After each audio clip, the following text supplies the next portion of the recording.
ఎవరైతే వంశీ మాతో బలవంతంగా చేయించడానికి పోలీస్ విచారణలో ఒప్పుకున్నారో వాళ్ళతో పాటు పెడితే ముద్దుసీని ఎలా చంపారండి ఇది వరకు. ఎవడో ఓంకార్ అనే అతను రామ్కోట్ రాసుకుంటుంటే డంబుల్స్ పెట్టి కొట్టేశాడంట. ఇలాంటి సిచ్యువేషన్లు ఇప్పుడు జరగవా? చంపేరా? మీరు నేర్పించిన రాజకీయాలు కావాయి, మీ హయాంలో జరిగిన జైల్లో జరిగిన మర్డర్లు కావాయి. ఎవడు గొప్ప కనుక అప్పుడు ఇలాగే చంపేయడానికి ప్రణాళిక వేస్తారని చెప్పి కోర్టులకు ఆ మాత్రం కామన్ సెన్స్ ఉండదా? చూసే జనాలకు ఆ మాత్రం కామన్ సెన్స్ ఉండదా? సాలిటరీ సెల్ కాకుండా తీసుకెళ్ళిపోయి కర్ర కట్టిన తీవ్రవాదులు ఎక్కడ పెడతారు? అండ్ మీకు ఎంత బాధ వస్తుంది ఈరోజు, సో కాల్ మీ హస్బెండ్ని సాలిటరీ సెల్లో పెట్టారు, ఇది తప్పు అని చెప్పి. ఓకే ఫైన్, నీకు అంత బాధగా ఉంది కదా, ఒక్కసారి విశ్లేషిద్దాం.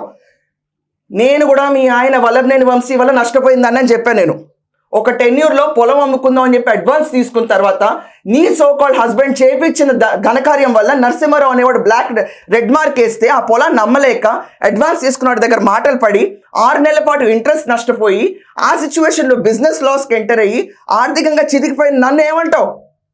మా మానసిక వేదనకి నీకేంటి సమాధానం?